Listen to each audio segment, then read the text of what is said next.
All righty, joining us now on Gangs All Here, friend of the program and one of my favorite guests, favorite all-time Jets. He led Gangrene to their only Super Bowl in 1969, and oh yeah, a national championship at Alabama as well. 12 seasons, Jets QB. Later, a trip to the Pro Football Hall of Fame. His number 12 is retired. He's in the Jets Ring of Honor. Let's welcome back to Gangs All Here, a Hall of Fame QB, actor. You see him in the Price is Right commercials all the time after playing Plinko. Joe Willie, Broadway Joe, Joe Namath. Welcome back, Jake Brown, Brian Costello. How you been, man? What's going on? Been healthy, thank you very much. Brian, hello. Hey, Joe. I don't know what that Price is Right, though. That threw me off a bit. At any rate, man, I've been good. Want to see the Jets win some more games here. This has been fun, right? Like, how fun has this season been? Since we've been doing the podcast, the Jets have just been god awful. So it's nice to have a winning season for once. Yes, it is, and I really believe in what Coach Saleh has been doing, and I'm sure the Jet fans, you guys do too, because the transformation in 2 short years, man, has been good. And the way I see these guys out there moving around, the enthusiasm, the quickness, the urgency, especially the defensive side, we've got a lot to look forward to. Joe, I'm curious. Great to talk to you again. It's Brian. When they made the move at quarterback a few weeks ago, when they were winning games with Zach Wilson, even if he wasn't playing very well, and it was a pretty bold move by Saleh to make the change. What did you think when they went to Mike White, and what have your impressions been of Mike White? What you've seen in these 3 games?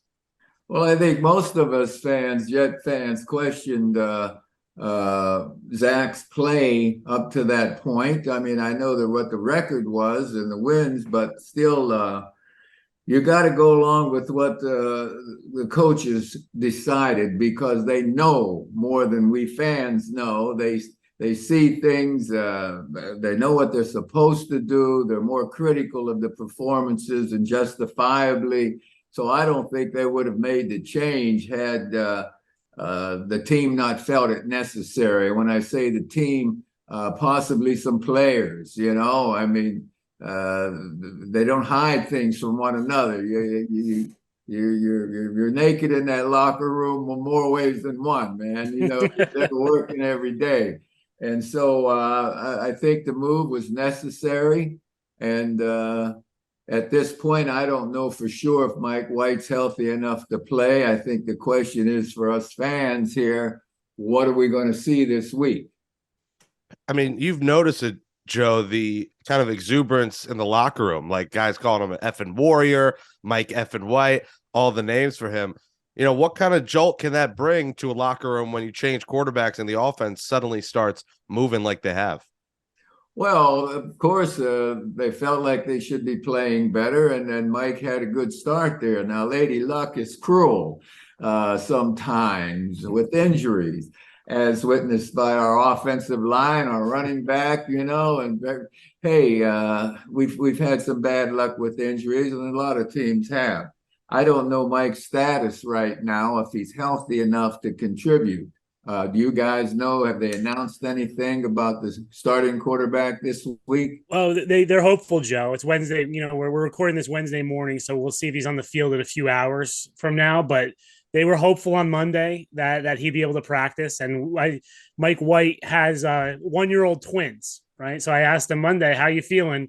He says, "Well, I was on the floor playing with my kids this morning, and they were tackling me, and everything was okay." So anyone out there who has small children, you know how physical that can be when you have two. He has 2 1-year-olds, so he seemed to be optimistic about it, and I do think they'll have the flak jacket on him, which I'm sure you wore at some point in your career, Joe, or some kind of padding like that, and they'll have that, and they'll I think they're very optimistic that he's going to play, which is amazing after watching that hit he took on Sunday. Yeah, quick old story going back. I didn't wear rib pads until a linebacker from the Buffalo Bills named Mike Stratton caught me just as I was throwing, man. He nailed me here, and went in the locker room afterwards and saw Emerson Boozer taking off his pads that he had on rib pads. Vest you could wear, and I said, "Man, let me try these out." And I wore rib pads ever since, after that. As a fan, again, my big question is, what if Mike's not ready to go? Who are we going to play? Because I know you're going to play the guy that gives you the best chance to win. You should. Have you got any word on that? No, that's going to be the question of the day today is, who the number two will be. In my opinion, I think they should go back to Zach as number two. I think he's had 3 weeks to clear his mind and do whatever he needed to do. And what we saw, was a limited role for Flacco on Sunday, but he can't move back there at this point, Joe. And I think at least with Zach, he might be able to run and escape. He might be able to create some things on the fly if he gets in trouble. So we'll see what Saleh says, but I if it was me, I'd be going back to Zach Wilson as the number two quarterback right now. Yeah, I hear you, and we'll go along with what the coach says, obviously, but I agree with you, Brian. I do think we're not finished with Zach, and I think that he does give us the best chance to win, even though we like Flacco. The line is not as steady as you'd like because of Lady Luck and the injury, for one thing. So you got to be able to be elusive back there a bit. The issue is the offensive line. It's a patchwork offensive line, guys coming in and out. So we saw Flacco, the one play he's in there, he fumbled the ball, and that was a big play in the game. What were your thoughts on Zach's comments after the game that kind of blew up when he, didn't really hold himself accountable? Did you ever have anything similar to that, and teammates kind of look at you the wrong way? Well, that's a couple of questions you've come up with. They're giving me answers for, but when I threw 5 interceptions in a game, you can bet you're behind that a few things were said. Of course, I don't know what the original question was, man. The original question is what were your impressions of what he said after the game, where he didn't take accountability for his terrible game? Thank you. Yes. No, I didn't get it. I don't know what he said. From what I saw on the short video, I didn't comprehend what all he said. What did he say? I don't know. Well, he was asked about whether, what was it, Kaz? He was asked whether Joe, so it was 10-3 game, right? The Patriots. They lost on the punt return. The defense gave up 3 points. And someone asked Zach after the game, do you feel like you let the defense down? And he said no. And the defense gave up 3 points. The offense scored 3 points. No matter what you think, right, Joe? As if when you were getting the questions from Dave Anderson and Paul Zimmerman and Sal Marciano back in the day, you just say yes. You say yes. It's all on me. That's what the quarterback has to do. And Zach messed up there. But I think it was a learning lesson for him, Joe. He's like, I think people forget he's 23 years old. I think that was a learning lesson for him and just how to answer the questions too, as well as, how, playing right now. Yeah, well, you're right. And I probably would have answered you, damn right, I let him down. We didn't score. Yeah, you're right. Yeah. And we feel that way. We should feel that way. We judge ourselves initially. Did I play my best? Hey, I don't know many games, if any, that I play. I didn't play a perfect game in any of them in my mind, And so, did I play my best? If you didn't play your best, you let your defense down, man. I mean, the defense played beautifully. At least you say, give them the credit that given us a better chance to win. And had we done better, had we played better, we'd have won. Joe, what do you think of? I'm looking at your backdrop there and some of the Alabama stuff. There's Alabama quarterbacks all over the league now. I mean, it used to be they didn't produce a lot of other quarterbacks. Now with Jalen Hurts, have you watched any of Jalen Hurts and Tua down there in Florida, and Mac Jones in New England? What do you think of all these Alabama quarterbacks around the NFL? You bet I watch them. I've been watching them since their days at Alabama. I've had the pleasure of seeing those guys over there, and so I pull for them, of course. And I'm happy for their success. They're showing what kind of coaching and leadership they learned, and they came from good families to start with. They had some good guidance, but they're all outstanding players. It still is a team game, but when I see Jones up in New England, I'm pulling for New England. Anytime I pull him for against any, I'd never pull against another Jet quarterback or another Alabama quarterback. When the Jets are playing New England, I'm pulling for the Jets. You can bet on that. but not against Matt. You know, when they're playing against Miami, I'm pulling for the Jets to win, but I'm not looking to see Tua have a bad day. Right. Oh, and Jalen, man, what Jalen's been doing. And here he comes. Remember back around when he was benched or taken out and they put Tua in the game. Yep. Yeah. And Yeah. The national championship game. You know, some guys might have just, gone wrong, taken it the wrong way or didn't succeed, didn't keep at it the way Jalen has, man, because there have been folks that critique his play and his style of play and his passing, and he's improved. He's improved every year, and he is a tremendous leader and a winner. So I like watching the Bama quarterback play for. Bart Starr, by the way. Bart Starr. I forgot Bart Starr. Yep. Oh man, he was before you though, Joe. Right? Like after you, there was a long drought after you. Right? You know, Richard, Richard, you know, he had some good days and some off days. Well, don't pull too hard, Joe, for New England right now because they're right in front of us in this playoff race, and they lead us in the tiebreaker. So we need a couple losses from them the rest of the way. Do you think, this Jets team makes the playoffs, Joe? I hope so. I sincerely hope so. And I hope they win the championship. There's not another team out there that I'm pulling for to win the championship than the Jets to start with. That would be great. The fans deserve it. I mean, it's been a long time, but yet they've been behind the team all the way. And I know there's some folks that are going to boo now and then. Heck, we all get booed, and most of the time we deserve it when we get booed. So I hope the Jets could find a way to make the playoffs, to win, and win the championship again. Yeah, I'd love that. Joe, I got to imagine you love these rookies, what you're seeing from them with Garrett Wilson and Sauce Gardner and Breece Hall before he got hurt. Now, Zonovan Knight, the running back who wasn't a draft pick, but is a rookie. I mean, you know what it's like to come in and have pressure on you as a rookie. What have you thought of the way these guys have performed? I think they're sensational. I mean, across the board, these guys are just thinking at them. They're so much bigger, faster, stronger, better prepared. You know, the guidance they've received since before high school, probably now. They're wonderful athletes, and I'm glad we have those guys in particular on the Jets team because they just need a little help from their friends. You know, we need to get healthier. We need to get some guys offensively up front.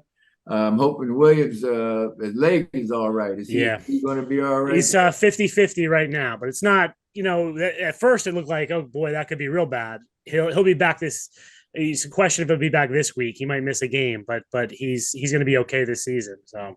Well, that's good. As long as it's an injury that doesn't take some kind of surgery. And no, he's okay. I think it's a calf strain. I think is what it is. I think he hurt his calf, so he should be able to recover from that fairly quickly. Have you liked, Joe, the kind of improvement from this coaching staff? I think there were some question marks last year, but it feels like the fan base is kind of all in on Saleh now. You know what? I guess the older you get, I've been told your memory is not as good as it used to be. But I have to keep reminding myself, this is only their second year, isn't it? Yeah, it is, yeah. Feels like a lot longer, yeah. Wow. All I can say is, wow, where we've come from in this short while with Saleh's staff. Saleh and his staff, man. I think they're sensational. And if we keep on growing, man, we're in the hunt now. We're in the hunt for the playoffs now. And taking that team this way in 2 short years with the young quarterback, with some other players, with the injuries, I think they've done a wonderful job. All right, Joe, I'm going to test that memory a little bit. The Jets play the Lions this week. There's not a lot of great history between the Jets and the Lions, but I think fans of a certain age remember a preseason game in Tampa against the Lions. And, Joe threw an interception in this preseason game, but instead of letting the guy go down the field, he went and tried to make the tackle. Joe, you ended up hurting your knee going to make the tackle, and I think that's a memory a lot of Jets fans from that age have. What did Coach Eubanks say to you after that game when you were trying to make a tackle during a preseason game? Well, let me start out here first and want to correct something. Okay. I didn't throw the interception. It was the first preseason game. We did have a rookie fullback named Lee. Oh, it was a fumble. Sorry, fumble. Right. Yep. We had a rookie fullback named Lee White. It was close to the end of the first half, right? I believe that, and wanted to give him some work. So we ran the second safest play we could behind the quarterback sneak, and that was a P10. A P10 had the fullback running straight up between guard and tackle and handed the ball, and Lee got hit, and the ball bounced out somehow, and the guy scooped it up and started running the other way. So I ran over to cut him off, knock him out of bounds, to cut him off.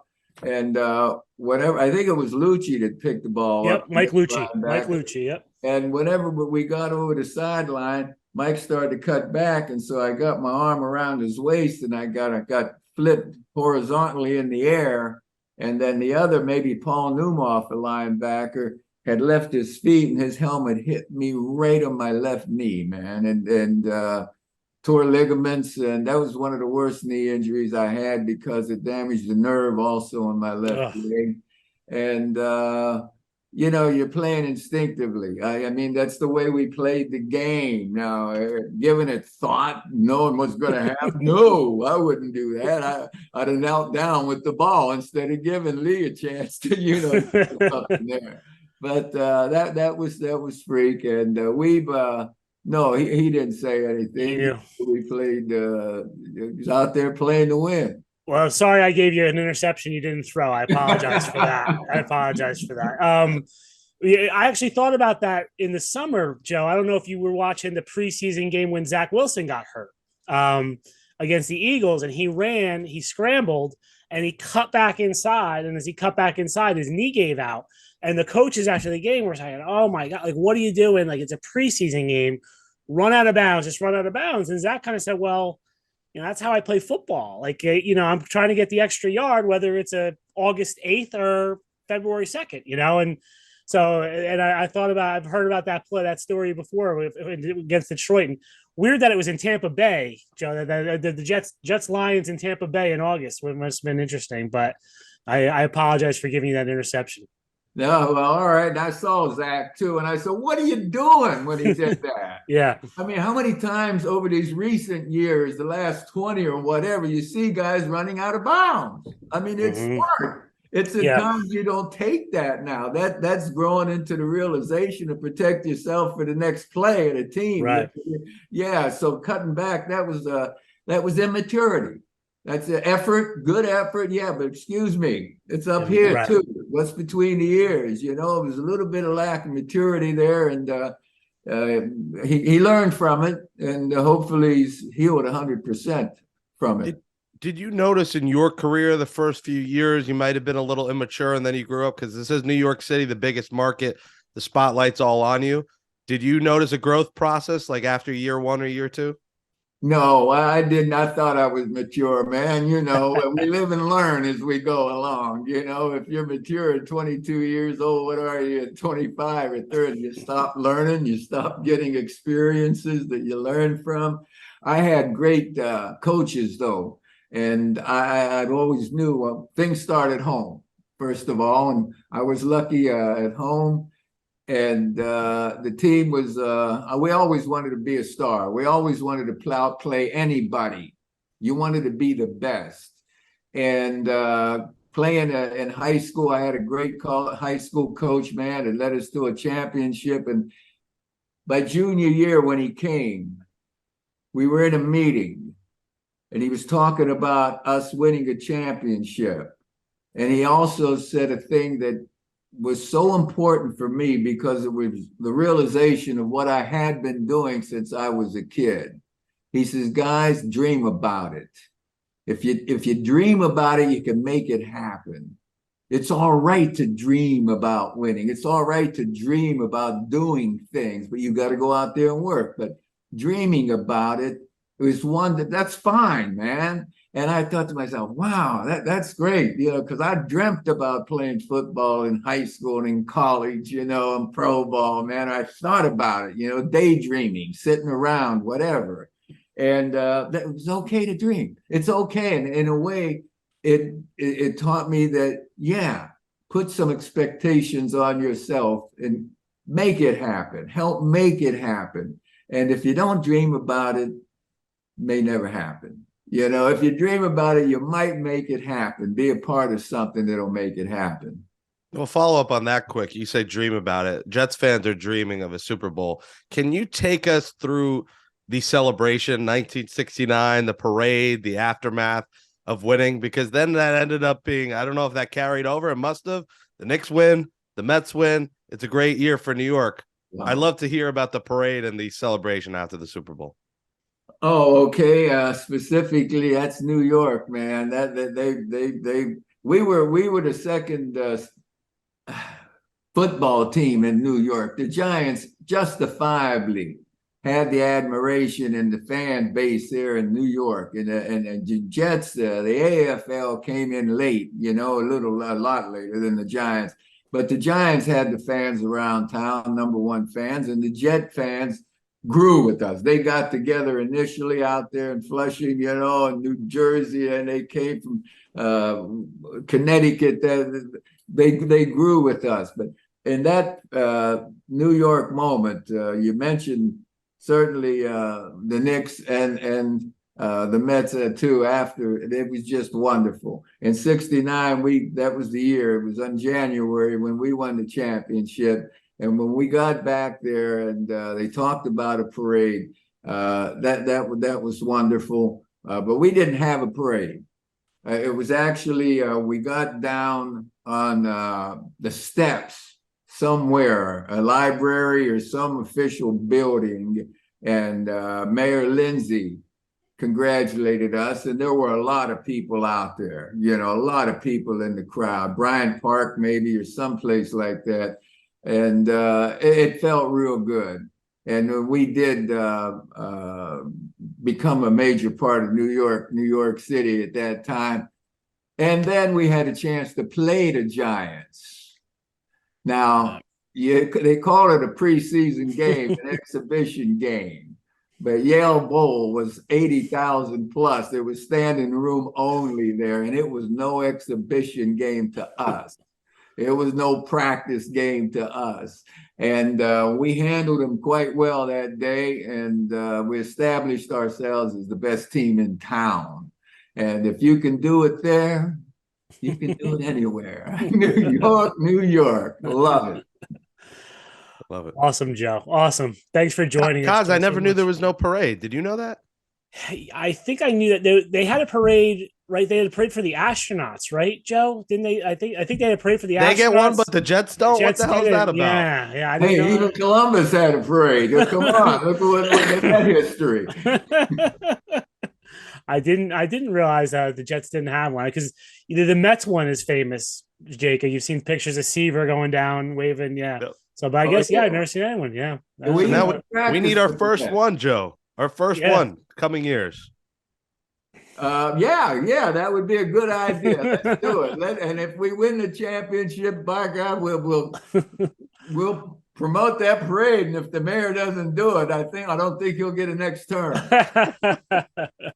I want Joe on a float down the Canyon of Heroes, finally getting the parade we deserve, a bottle of bubbly, a nice fur coat, and I'll be one of them with this Go Blazer on, and we'll make it happen. Joe Namath, follow him on Twitter at Real Joe Namath. Check out the Joe Namath fan shop. A lot of cool gear there if you want to buy shirts or Joe Namath gear. So Broadway Joe, great to catch up with you.